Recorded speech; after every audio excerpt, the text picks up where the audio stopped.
Bonjour à tous, je m'appelle Arnaud Chéniaud, je suis le directeur de la communication et du marketing de School Lab. Je vais vous parler de networking. Pour commencer, je vais vous expliquer ce que n'est pas le networking. Le networking, ce n'est pas la soirée avec les copains où vous montez sur une piste de danse, sur une table et vous balancez du champagne à tout le monde. Ça, ce n'est pas du networking. Le networking, c'est de l'alignement d'intérêts pour créer sa communauté autour de son projet. Et c'est ça qui est fondamental. D'abord le projet. Vous avez une conviction, vous avez une vision, vous avez récupéré des collaborateurs, des associés. C'est votre projet. Et vous devez le porter et vous devez l'écrire. Je vous invite fortement à faire ça. Vous prenez une feuille et vous pitchez votre projet, vous en expliquez les valeurs, parce que c'est ça qui va créer le socle de votre discours que vous pourrez ensuite diffuser tout autour de vous. Donc 1, le projet. 2, la deuxième chose à avoir en tête, c'est l'alignement d'intérêts. Si je vais voir quelqu'un demain et que j'ai un projet qui est convaincu et que je lui pitch dans un ascenseur mon idée, c'est possible que ça ne marche pas. Pourquoi? Parce qu'il faut que je trouve et que je cherche d'abord l'alignement d'intérêt avec mon interlocuteur.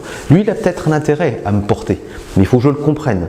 Donc je vous invite, quand vous allez à des soirées, quand vous invitez des gens, et ça peut être très intéressant, d'abord de bien vous renseigner sur les personnes, de dire « Ah ok, en fait peut-être que là, on a un intérêt qui est commun », et puis d'aller sur cet intérêt commun. C'est comme ça que ça peut fonctionner, et c'est comme ça que vous pouvez créer un début de communauté. La troisième clé, c'est de pouvoir dire non. Le non, c'est pas forcément insultant. Le non, c'est essentiel pour vous. Lorsque j'ai un projet, je vais avoir des opportunités, je vais avoir des sollicitations. Ce qu'il faut, il faut que j'explique si ce projet ou si ces sollicitations ne sont pas exactement alignées avec mon focus, il faut que je le dise simplement.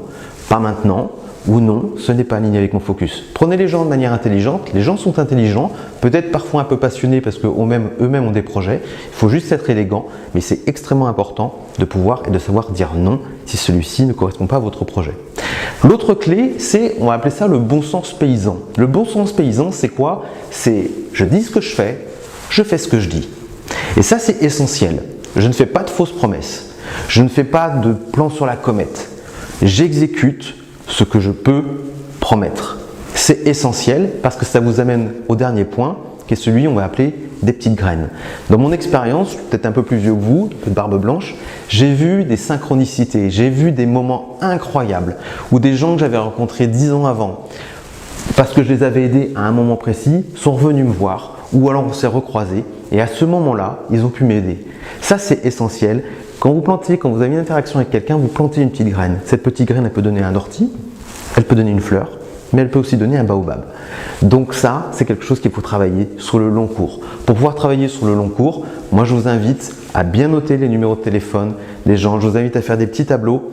Vous ne le déposez pas à la CNIL, c'est pour vous, vous ne le partagez pas, mais des petits tableaux où vous dites tiens, je l'ai rencontré dans tel contexte, cette personne, elle a fait ça, oui, sa vie va changer. Mais vous pourrez la suivre sur LinkedIn, vous pourrez la suivre sur Twitter et vous pouvez créer des connexions comme ça. Donc ça, je vous invite vraiment à le faire. Ces petites graines-là, elles sont essentielles. Elles vont composer votre communauté, elles vont composer votre networking et elles vont vous permettre de faire développer votre entreprise. Bon courage à tous!